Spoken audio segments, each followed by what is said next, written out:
Hello and welcome back to our channel. So today in this video we will be discussing about how to download Wise app in iPhone. So without wasting much of our time, let's get straight into our video. So first and foremost, all you need to do is open up your iPhone and tap open your app store. So once you're in your app store section, all you need to do is simply go in your search bar, and once you are in your search bar, simply type in Wise. Once you type in Wise, you will end up in this kind of interface where all you need to do is hit the get button.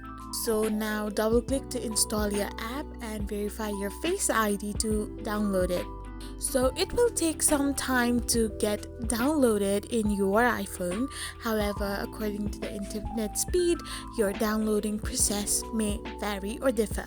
So once the app is completely downloaded, it will get installed in your device as well.